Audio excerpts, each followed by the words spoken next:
Don't cry, mister. You can borrow my mom, said the little girl to the CEO alone on Christmas Eve. There are moments in life when the universe strips away.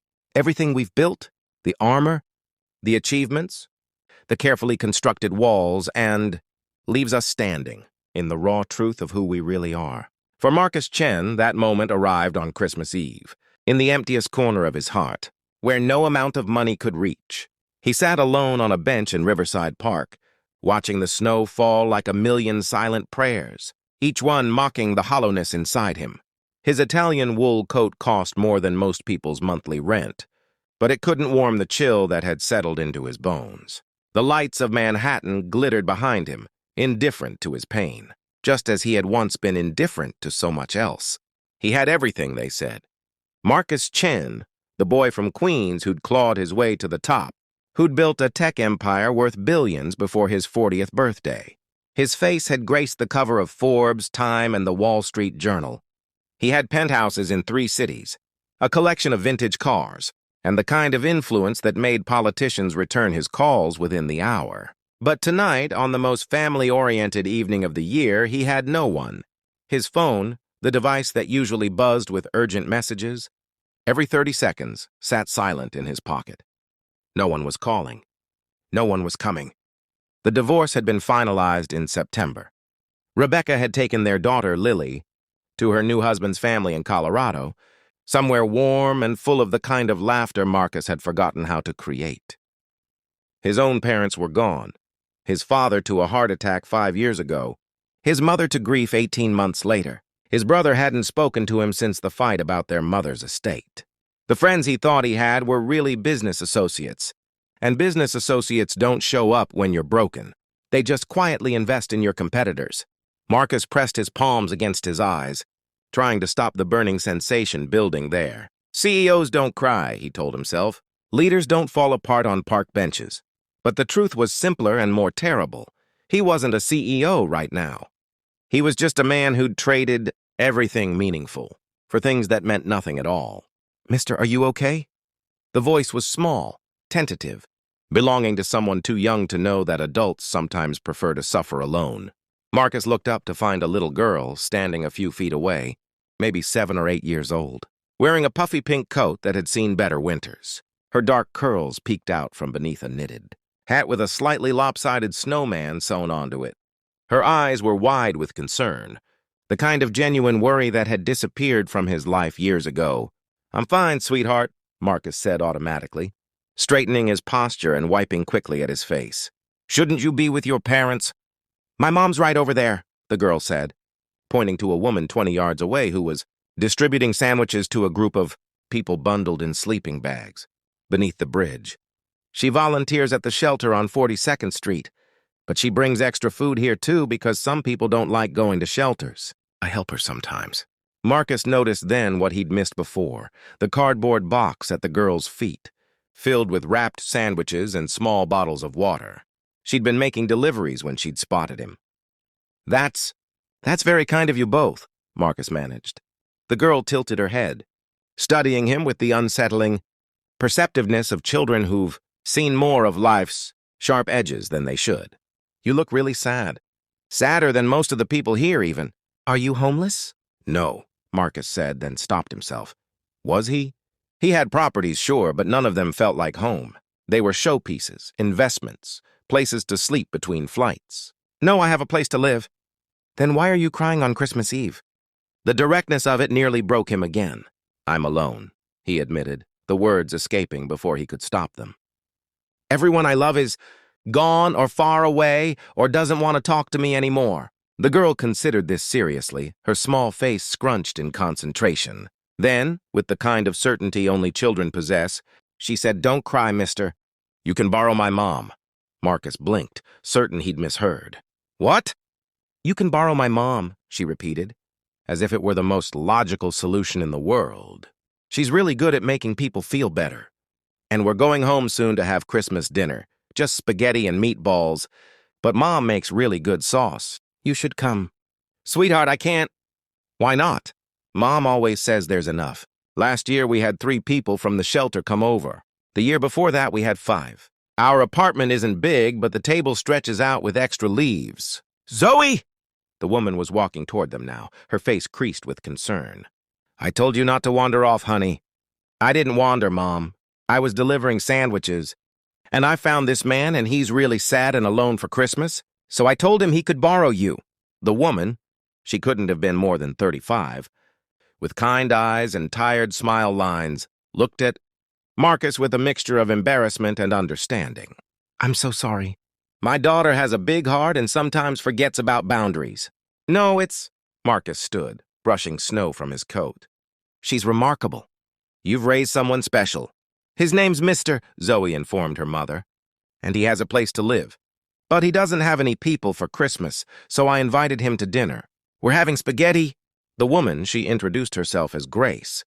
Williams looked at Marcus more carefully then, taking in the expensive coat, the hand-stitched Italian shoes, the watch that cost more than her annual salary. He could see her doing the math, trying to reconcile his obvious wealth with his presence on a park bench, alone and crying.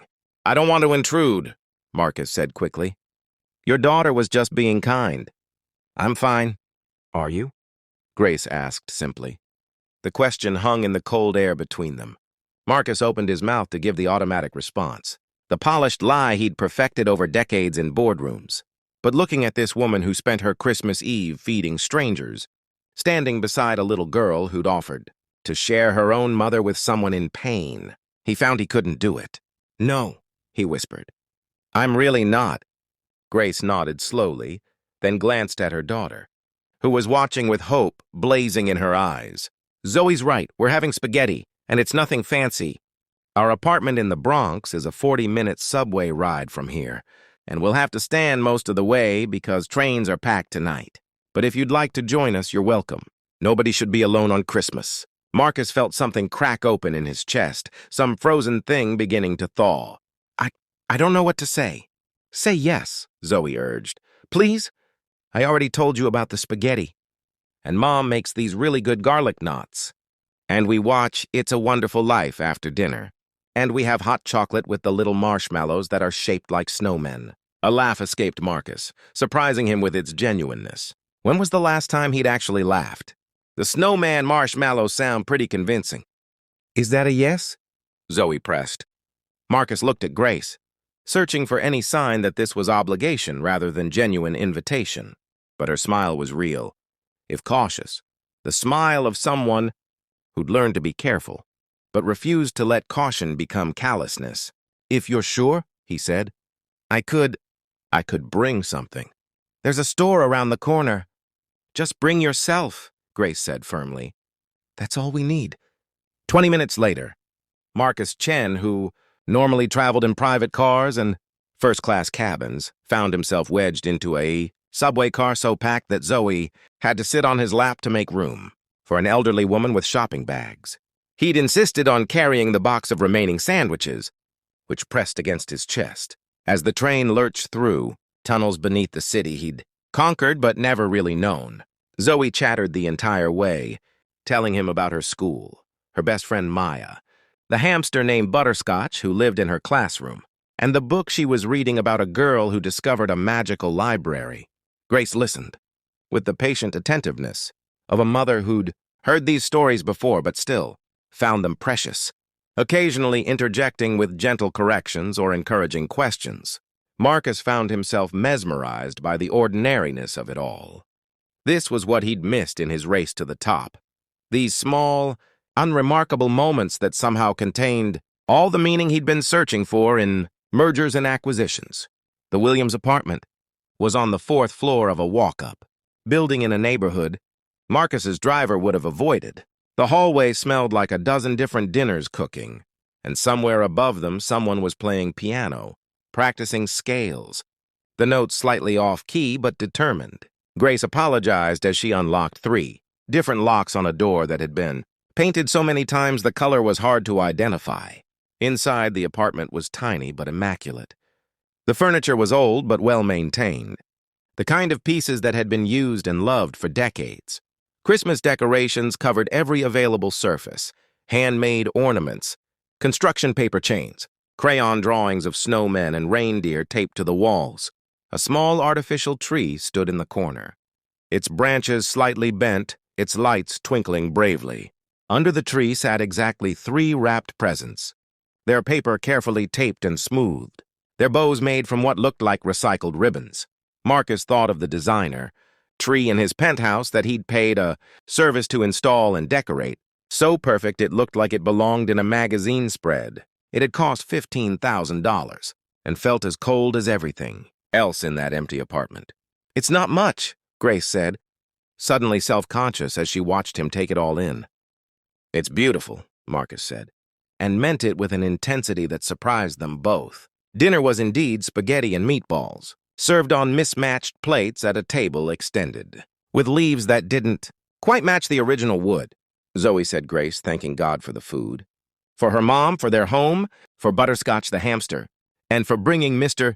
to us so he wouldn't be alone. Marcus found his throat tight as the little girl prayed, her words so simple and sincere they cut through every cynical defense he'd built. The meal was delicious in a way that had nothing to do with culinary expertise and everything to do with love baked into every bite.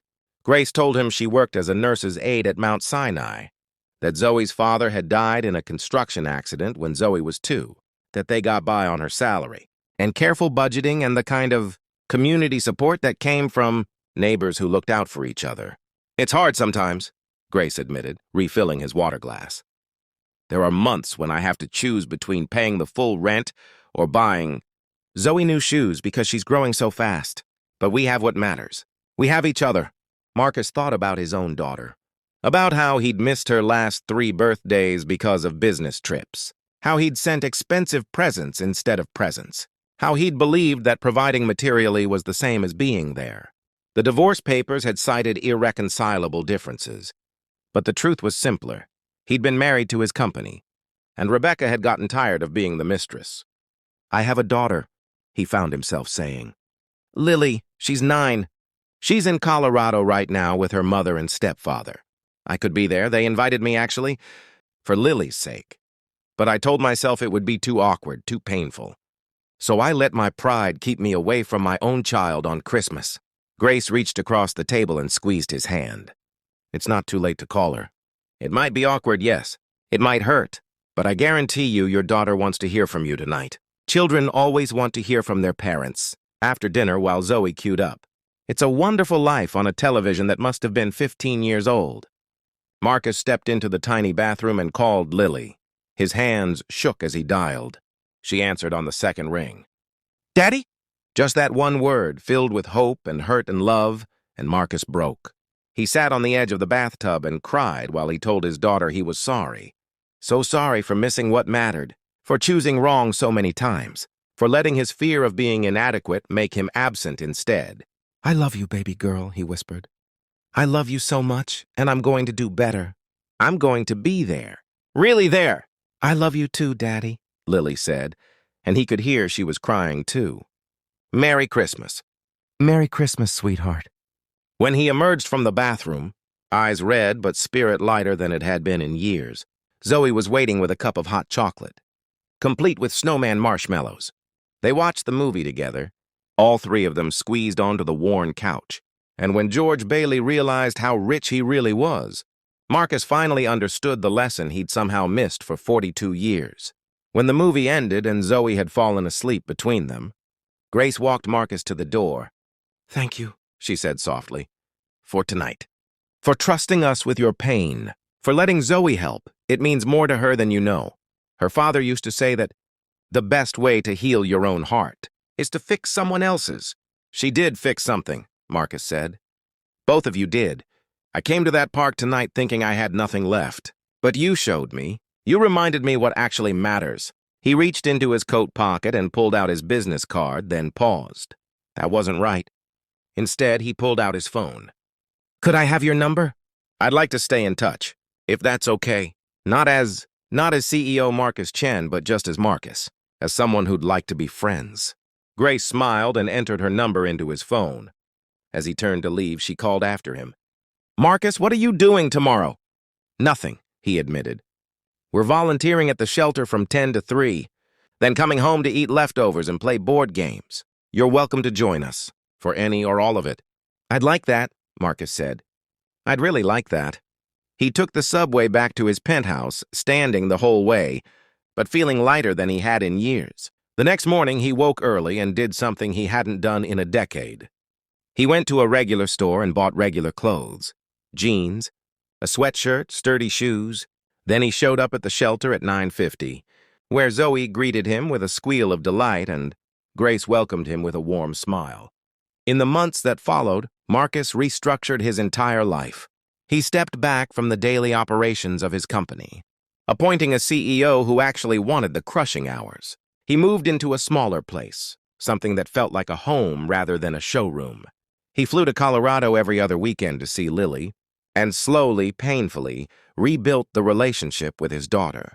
He volunteered at Grace's shelter every Tuesday and Thursday, and had dinner with Grace and Zoe every Sunday. He and Grace fell in love slowly, carefully, like two people, who'd both learned how much could be lost and therefore knew how much to cherish what they'd found. Lily and Zoe became inseparable when they finally met. Sisters by choice, if not by blood. They blended their families not perfectly, but authentically, with all the messiness and beauty that entails. On Christmas Eve 1 year later, Marcus found himself back on that bench in Riverside Park. But this time Grace sat beside him, her hand warm in his, while their daughters played in the snow nearby. He thought about the man he'd been, alone and broken on this same bench, and the man he'd become, not because he'd finally achieved enough or accumulated enough, but because a little girl had seen his pain and offered the most precious thing she had, her mother's love freely shared. "Don't cry, mister," Zoe had said, and in offering to share her mother, she'd given him everything he'd been missing. She'd reminded him that wealth isn't measured in dollars but in connections, that success isn't about how high you climb, but about who's waiting when you come back down, and that sometimes the greatest gifts come in the smallest packages, delivered by children brave enough to offer their hearts to strangers. Crying on park benches, Marcus pulled Grace closer and watched his daughter, their daughters now, really, building a snowman with more enthusiasm than skill. He thought about George Bailey, realizing he was the richest man in town, and finally completely understood. He had been given the rarest gift, a second chance to get it right. And this time he wouldn't waste it.